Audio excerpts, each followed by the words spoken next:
전쟁이 일어나기 전에 우리는 2차 세계대전을 먼저 봐야 합니다.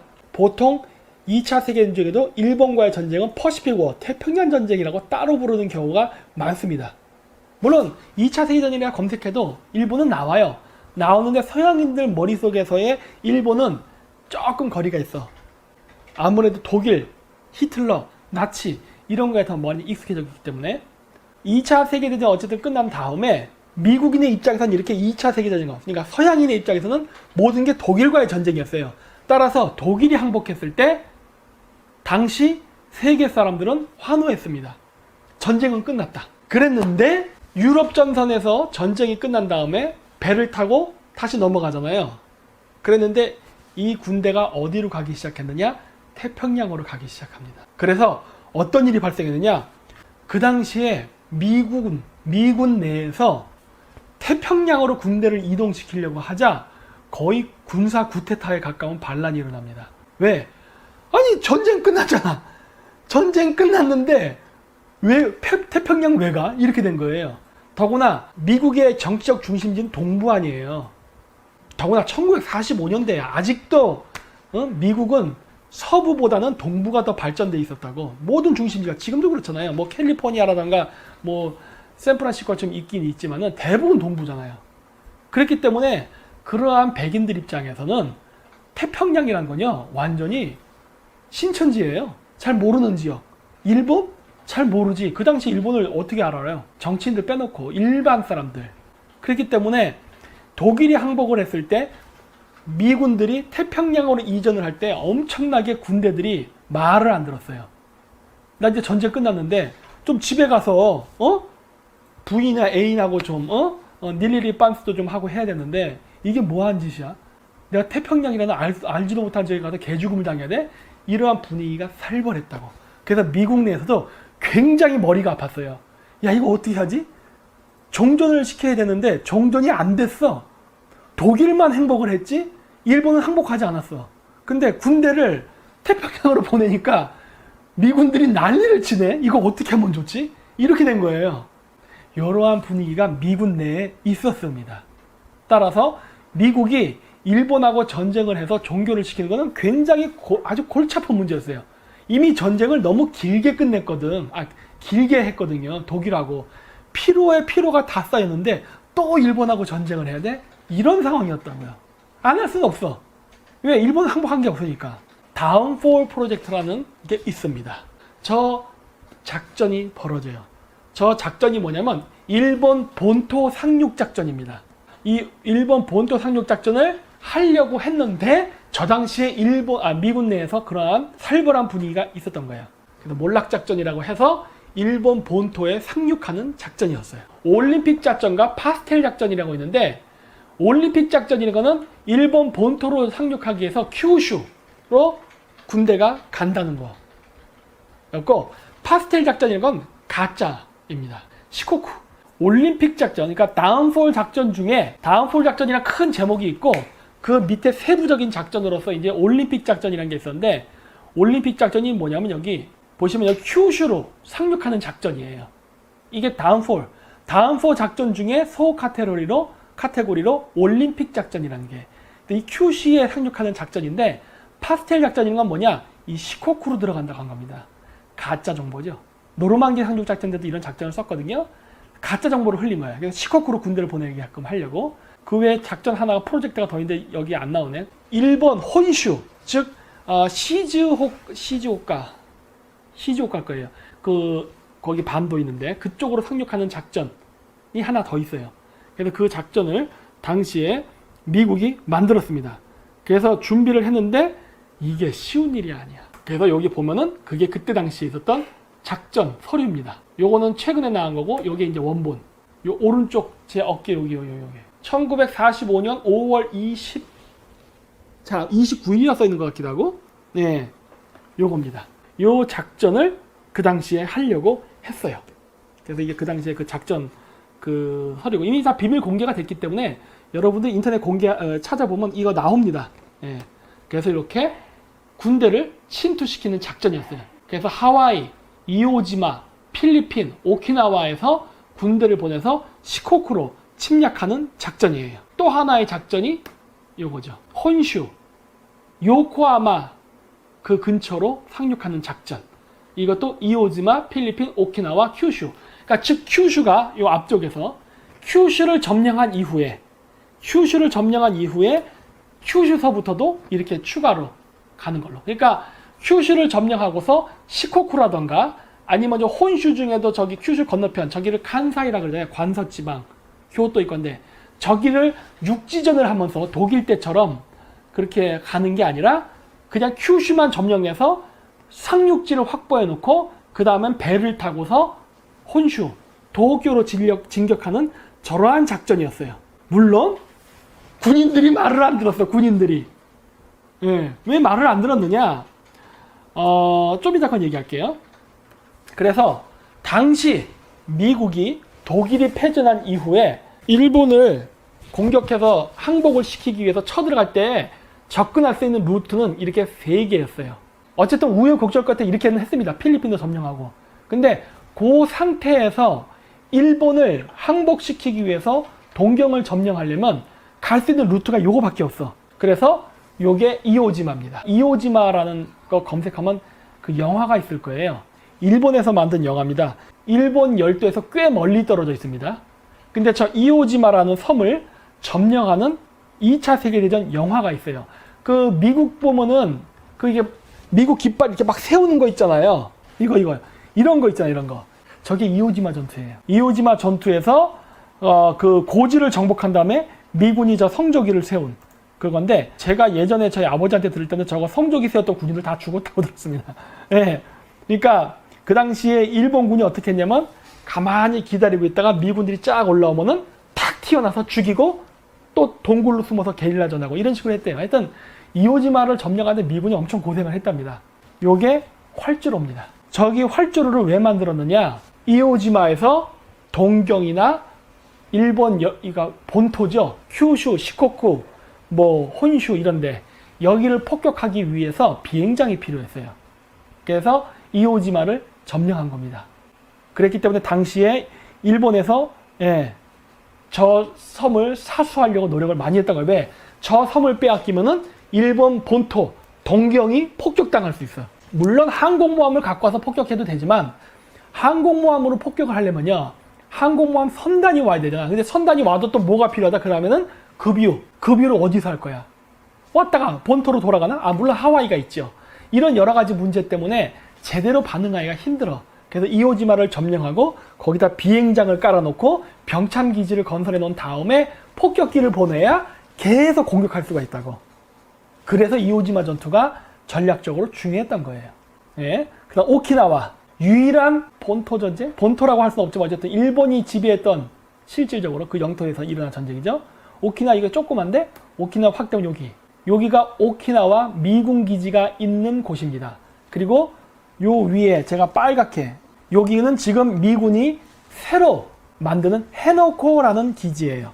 근데 전통적으로 미군 기지는 제가 노란색으로 칠해놓은 저 지역입니다. 확대하면은 뭔가 보이죠? 일자로 쭉 된 게 활주로입니다. 예. 그래서 저 지역에도 공군 비행장을 만들어 놓고 그리고서 큐슈 지역을 폭격하는 그러한 시나리오를 만들어 놓은 거예요. 미국이 일본 본토를 상륙해서 일본을 굴복시키기 위해서는 미국에서 접근할 수 있는 3개의 루트는 하와이. 근데 좀 하와이 멀어요. 어쨌든 이따 쳐요. 그럼 하와이, 그 다음에 이오지마, 그 다음에 오키나와 3군데였어요. 여기 보시면 나오지만은 이오지마에서 만약에요. 본토로 상륙을 한다.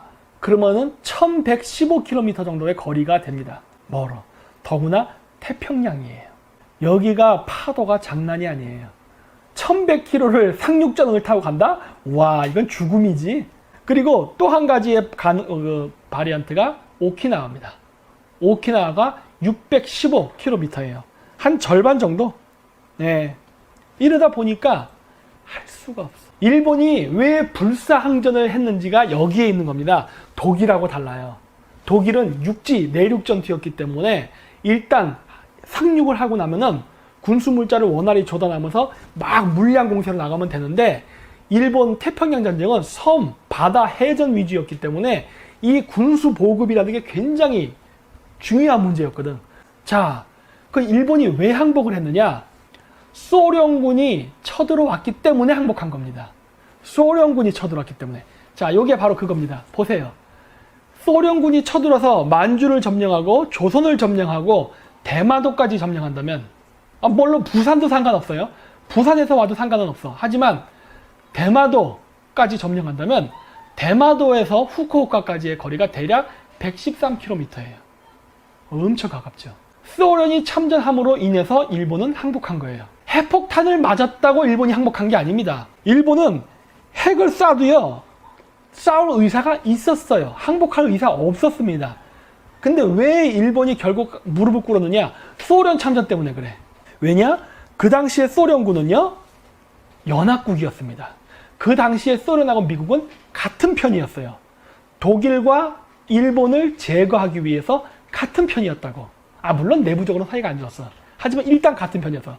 그랬기 때문에 미국이 남쪽 바다로부터 쳐들어오고 소련군이 육지를 통해서 내려온 다음에 소련군의 공군이, 아니면 소련군이 미군에게 조선을 점령한 다음에 예를 들어 부산 같은 데다가 비행장을 건설해 놓고서 비행장을 조차해 준다면은 오키나와에서 부산으로 미군이 이동한 다음에 부산에서 일본 쪽을 쳐들어가기 시작하면요, 막을 방법이 없어요. 이런 문제다. 그래서 일본이 항복한 거예요. 이거 모르셨어요? 이런 얘기 안 나오잖아. 이런 이야기. 일본 쪽 자료도 같이 봐야 되거든요. 일본은 핵 맞았다고 항복한 거 아니에요. 일본이 얼마나 지독했는데. 자, 그럼 이게 얼만큼 가까운 거냐? 자, 보세요. 오키나와에서 후쿠오카, 일본 일단 본토라고 할게요. 일본 4개의 섬을 우리가 보통 본토라고 하니까 가장 가까이 가는 후쿠오카를 가는 게 한 113km 정도 돼요. 우리가 알고 있는 노르망디 상륙작전, 이거 그 당시에 지도인데, 노르망디에 상륙할 때 그 거리가 140km입니다. 113이었나? 113. 그러니까 어때요? 훨씬 가까워요. 그 당시 연합국이 독일 점령하기 위해서 상륙했던 거리보다 대마도에서 상륙하는 게 가까워요. 이랬기 때문에 일본이 항복한 거예요. 왜? 더 이상 버틸 수 없다예요. 이건 이제 게임 끝났네요. 예. 그래서 2차 세계대전 때 독일이 항복했을 때 일본이 소련군에게 계속 상호 불가침 조약을 계속 이행하자고 여러 번 요청합니다.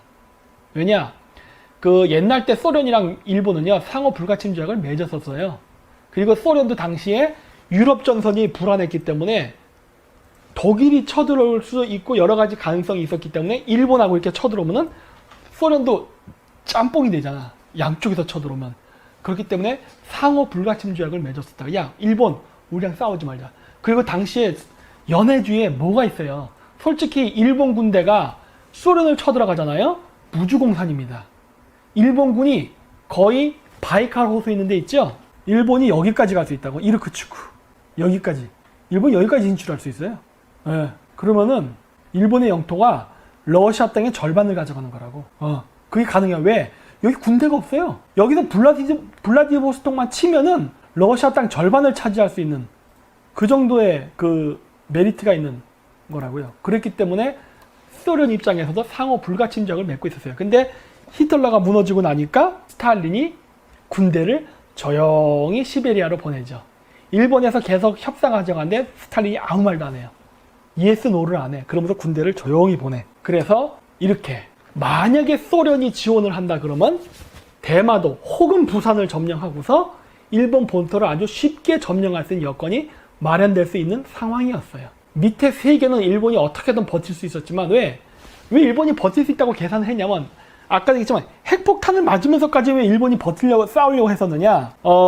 일설에는 그래요. 일본이 핵무기가 미국이 더 있어서 그랬을 수도 있다 했다는데 아니에요. 일본 싸우려고 그랬어요. 근데 왜 그랬느냐? 미군 내부의 정세를 알고 있었습니다. 일본도 대다수의 미군들이 태평양 전쟁에 참가하게 된 거에 대해서 불만을 갖고 있다는 걸 알고 있었어요. 왜? 이제 전쟁 끝났잖아. 근데 아까도 얘기했듯이 다운폴 프로젝트, 일본 본토 침략 작전을 하게 되면은 어느 정도의 군대가 죽느냐? 약 40만 명이 죽을 걸로 예상하고 있었어요. 미군이. 여러분, 40만 명 죽으면서 일본이랑 싸울 수 있겠어? 40만 명 죽으면요, 큐슈 점령해요. 문제 안 돼. 상륙은 할 수 있어요. 노르망디 상륙작전에 얼마 죽었다? 7만 명 죽었다고 했나? 많이 죽었잖아요. 노르망디 상륙작전 갖고도 말이 많았다고. 이런 개같은 작전. 뭐 전쟁은 결과적으로 승리를 했기 때문에 뭐 우리가 좋게 얘기하지만 당시에는 노르망디 상륙작전 갖고도 말이 많았다고. 이런 미친 전쟁이 어디였냐? 어? 너무 많은 군대가 죽어버렸으니까. 이 원래 상륙작전이 힘들어요. 그만큼. 근데 도보 해협은 저쪽 조그만 바다고 이쪽은 태평양이야. 바다가 이렇게 출렁거리는 거대한 바다라고. 그 바다에서 일어나는 전쟁이었기 때문에 이거 엄청 힘들어요. 일본 그 당시에 가미카제하고 그 다음 잠수함 가미카제까지 준비해 놓고 있었다고. 일본도 어떠한 전략으로 가냐면 물론 항공모함이라든가 이런 전투함도 공격하지만 상륙함 있죠. 상륙함 폭격에 많이 중점을 뒀었어요. 왜? 여러분 상륙할 때 어떻게 합니까? 여러분 군대 상륙작전 할 때는 모든 걸 다 갖고 갑니다. 완전 군장이에요. 완전 군장 하면 20km입니다. 여러분 20km 군장 메고 있는 군인이 태평양 바다에서 상륙장에서 배가 구멍이 나서 가라앉았다 쳐봐요. 걔가 과연 물에 빠지면 살아남을까? 대부분 죽을걸? 물론 이거 다 벗으면 되겠지만은 상당수의 군인들이 빠져 죽을 거야. 그리고 어차피 물에 안 빠졌다 하더라도 육지까지 헤엄쳐 와야 사는 거 아니에요. 그 육지까지 헤엄쳐 나온 놈들 살려고 총이고 뭐고 다 버렸기 때문에 비무장으로 나온 놈들 아니야. 그 비무장으로 헤엄쳐 온 놈들 쏴주는 거 얼마나 쉬워. 뭐 전투함들 미국 애들이 한포 사격하는 거 에이 그래 때려라 이거 때려라. 우리는 가미카제로 해서 뭐 텐드 할까 반자냐고 그냥 상륙함에 갖다 박으면 어떻게 돼요? 여러분 항공모함 같은 거 있잖아요. 관제탑을 때려박지 않는 이상 가미카제 비행기가 아무리 항공모함에 떨어져도 항공모함 침몰 안 합니다. 가라앉지 않아요. 활주로만 훼손시킬 뿐이지 항공모함 자체를 침몰시키긴 진짜 어렵다고. 근데 상륙정은 어때요? 상륙정 크지 않잖아. 상륙정에 가미카제 비행기 한 대가 꽝 꼬라박으면 어떻게 될까? 다 죽는 거지. 근데 가미카제 비행기가 상륙정하고 그 다음에 그 전투함이라든가 항공모함 두 지역을 동시에 공격할 때 그 전투함이라든가 이런 데는 누구를 엄호해 줄까요? 상륙함을 지킬까요? 항공모함을 지킬까요? 항공모함 지키지. 왜? 항공모함이 가라앉아 버리면 상륙함에 있는 군인들은 다 바다에 둥둥 떠서 낙동강 오리알이 될 테니까. 항공모함 자체가 건재해야 뭐 병참도 보내고 한 퍼센트 해주고 다 할 수 있는 거 아니야. 방어의 우선순위라는 게 있다고. 그럼 어떻게 돼요? 진짜 무지장 많은 숫자의 미군들이 상륙하다가 전멸당하는 겁니다. 예. 즉 일본 입장에서 뭐였냐? 최대한 전쟁에 이길 수는 없더라도 미군을 막대한 희생을 주는 게 목적이었어요. 미군을. 여러분 40만 명 죽으면요 미국 전쟁 못합니다. 미군 병력이 몇 명인데 어? 그리고 그 대통령이 과연 재선을 할 수 있을까? 미군 내에서 여론이 안 좋을 거 아니에요. 반전운동이 일어나고. 일본이 노렸던 게 그거예요. 만약에 kyushu를 점령당한다. 그런 최악의 사태가 벌어진다 하더라도 우리는 필사항전으로 미군을 최대한 많은 숫자를 죽여서 휴전협정을 맺겠다 했어요. 그 일본이 점령한 영토의 적어도 70%는 자기 땅으로 보존할 수가 있다고. 항복도 안 하면서. 휴전이지 휴전. 일본은 이 준비를 철저히 합니다. 그래서 미국이 만든 계획이 뭐였느냐? 맨하탄 프로젝트입니다. 핵폭탄. 뭐 일설에는 독일의 핵무기를 가져왔다는 얘기도 있어요. 뭐 어느 쪽이든 중요하지 않습니다. 중요한 건 뭐다? 미국이 그래서 핵무기를 만든 거예요. 그러니까 다운폴 프로젝트를 준비하고 있던 당시에는 많은 사람들이 핵무기를 만드는지 안 만드는지 몰랐어요. 왜? 이건 부서가 따르고 비밀 프로젝트였기 때문에. 포츠담 회담 이런 거 할 때에는 알았던 것 같더라고. 왜? 저기 미국 쪽에서 소련한테 자랑질을 했기 때문에. 하여튼 뭐 그건 그렇다 치더라도 이런 식으로 작전했기 때문에 당시에 일단 미국의 군인들은 핵폭탄이라는 거 없이 일본을 어떻게 제거할까를 생각했습니다. 핵폭탄인 건 전체 처음 난 거예요. 전 세계 최초로. 그렇기 때문에 많은 그 참모들은 핵무기의 존재 자체를 몰랐어요. 그리고 설령 저런 무기가 존재할 거라는 것도 몰랐지.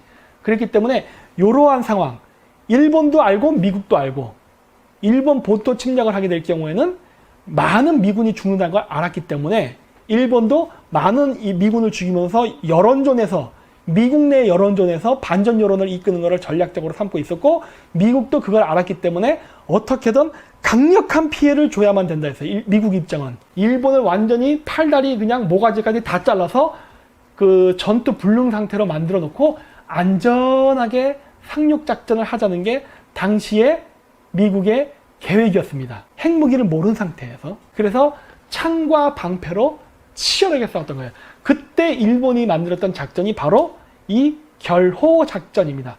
객고 작전. 미군이 점령해서 들어왔을 때 일본은 결호 작전을 가요. 근데 이게 머리가 좋았던 게 메가더가 저렇게 들어간 거거든요. 호주로부터 와서 저거 정말 뛰어난 작전이었어요. 왜냐? 그 메가더가 싸운 거는 태평양 전쟁에서 섬에서 싸운 겁니다. 여러분 2차 세계대전중 일본 전쟁 보면 전부 섬에서 싸운 전쟁이에요. 근데 왜 메가더가 저렇게 전쟁을 했느냐? 보급로를 끊기 위해서 했습니다. 사실 일본하고 미국이 사이가 안 좋아지게 된 것도 보급로 문제랑 관련이 깊었어요. 일본의 메이지 유신을 일으킨 이유가 뭐였어요? 러시아의 남하를 막기 위한 거였다고 했잖아요. 영국이나 프랑스도 이미 자국이 점령한 식민지를 관리하느라 정신이 없었고 맨날 구태타 일어나니까 그거 제압하느라 미국은 아직 서부 개척 시대에 있었기 때문에 미국의 서부는 아직 개발이 좀 흐지부지 아직 좀 완벽하진 않았고, 따라서 미국이 이쪽으로 와서 러시아를 견제하는 것 자체도 좀 어불성설이고 애매한 시기였어요. 그렇기 때문에 러시아만 힘의 공백지인 동북아시아로 와서 청나라 귀샤대게 때리고 조선 귀샤대게 때리고 일본 귀샤대게 때리면서 완전히 동북아시아를 일방적으로 독식할 수 있는 상황이었거든. 그렇기 때문에 그걸 막기 위해서 영국과 미국이 조선과 일본에다가 근대화라는 제안을 했다 했잖아요. 물론 우리는 실패했고 일본은 받아들였고. 그랬기 때문에 일본이 근대화에 성공하면서 러시아의 남하를 막는 작전을 했는데, 나중에 이토 히로부미 때에 가면은 소련하고 화친조약을 맺어버리잖아요. 그러면서 이게 많이 서양하고 사이가 나빠지게 된다고. 왜? 소련하고 싸우라고 일본을 지어내줬더니 일본이 소련이랑 싸우는 전쟁을 중지하고 잡아먹기 쉬운 청나라를 점령하려고 중일 전쟁을 일으키잖아요. 물론 시대적으로 약간 순서가 좀 어긋나는 거는 그냥 무시하세요. 전체 흐름 완전 얘기하는 거니까. 일본의 군국주의 세력들이 그렇게 갔다고. 그랬기 때문에 영국이나 미국 같은 경우는 일본이 자기네들이 지원한 취지에서 벗어나기 시작했어요. 그리고 저기는 자기네들이 먹고 싶었던 지역인데 일본이 점령해버리려고 하는 거야. 그래서 어떻게 돼요? 사이가 틀어지죠. 그러면 어떻게 되냐? 일본이 미국으로부터 정말 거의 전량에 가까울 정도로 모든 자원을 다 수입했습니다. 구리, 철광, 석유, 기타 등등 모든 것들을. 특히 석유 같은 경우는 일본이 쓰는 소비량이 거의 80%였어요. 그 80%에 해당하는 그 원유 수입을 미국이 일방적으로 끊어버립니다. 왜? 일본 망하라고. 지금 미국이 트럼프 대통령이 중국을 상대해서 달러 사용을 못하게 한다든가 이런 거 있죠? 이런 거랑 똑같아요.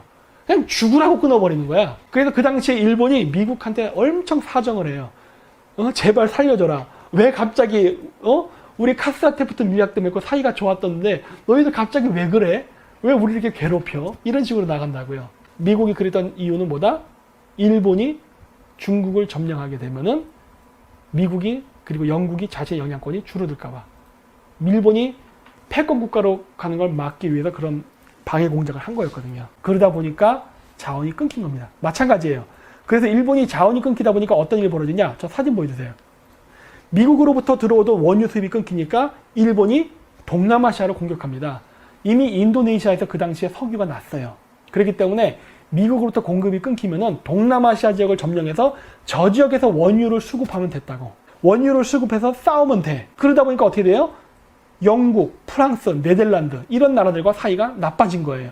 결국 그게 일본을 국제적으로 고립시키면서 삼국 동맹으로 가게 되는 길이 열리게 되는 거예요. 결국 패전의 길을 간 거죠. 근데 물론 일본도 알았지만은 나름대로 이러한 시나리오 계산은 있었던 거예요. 그래서 일본은 휴전협정을 맺으려 했던 거예요. 그렇기 때문에 미국의 메가더는 정확히 그 약점을 알았기 때문에 저렇게 중간을 딱 끊어버린 겁니다. 필리핀을 점령함으로써 인도네시아로부터 일본으로 원유가 들어오는 루트를 막아버린 거예요. 자, 그래서 이제 결호 작전을 하는데, 그러니까 미국이 일본에 상륙하기 위해서 다운포 작전이 있었다면은 일본은 그거를 막기 위한 결호 작전이 있었어요. 자, 그 위치는 두 군데입니다. 이거는 딴 데 없어. 여기 외에는 없어요. 그래서 사츠마 반도, 그 다음에 아리아케, 이 두 군데입니다. 이 지역으로 상륙할 거를 일본이 예상해서 이 지역에 대한 방어 작전을 준비해요. 그러면서 일본 제국이 왜 소련에게 불가침 조약을 얘기했느냐? 이 지역을 지키기 위해서 일본이 관동군을 빼옵니다. 거의 3분의 2에 가까운 병력을 빼와요. 만주를 지킬 수 없는 상황까지 간 거야. 소련만 불가침 조약을 맺어준다면 전 군대를 큐슈에 집결시켜서 미군을 거의 그러니까 하여튼 10만 명도 좋고 그 보고서보다 달라요. 근데 어쨌든 최소 10만, 최대 40만까지 죽여버리면 미국은 더 이상 전진을 못한다예요. 그게 작전이었어요. 정규군 155, 민병대 280만. 근데 여기 민병대는 대부분 조총, 임진왜란에 썼던 조총, 죽창, 활로 무장한 군대. 저런 것까지. 그러니까 민간인 동원을 했습니다. 그리고 지금의 아랍 테러리스트들처럼 부녀자들이나 애들한테 폭탄을 줘서 가미카제, 폭탄 테러 공격도 하게끔 하고 이런 온갖 준비를 다 해요. 그래서 약 2,500만 명을 준비시켜요. 2,500만 명. 아니 2,500만 명이 미군 40만 죽이는 건 가능하잖아. 완전히 그냥 인내 전술로 밀고 나가니까. 미국이 이라크전에서 패배했다고 좀 봐요. 패배한 이유는 뭐냐? 전쟁 자체는 문제가 안 돼. 전쟁은 이라크군을 그냥 일방적으로 쓸어 죽였어요. 하지만 점령하고 난 다음부터가 골치 아팠다고. 점령지의 주민들을 함부로 죽일 수가 없거든. 큐슈가 점령되고 나면 어떻게 돼요? 거기 원주민들 살잖아. 근데 원주민들이 갑자기 멀쩡히 잘 다니다가 갑자기 뒤돌아서서 죽창을 날린다던가 활을 쏴. 그리고 애기들이 가서 폭탄을 갖고 터트려서 자살 공격을 해. 이러면 미군이 작살 나는 거거든. 이게 제일 무서운 전쟁이에요. 베트남 때 미국이 이것 때문에 고전했잖아요. 일본이 이걸 준비하고 있었다고. 그럼 다시 보여주세요. 요 밑에 해군이 됐던, 공군이 됐던, 공군 보세요. 가미카제 1만 대입니다. 응? 여러분, 미국 애들이 상륙전을 만들어서 상륙할 때 상륙정의 숫자가 설마 1만 되겠어요? 1만 척은 아니겠지. 근데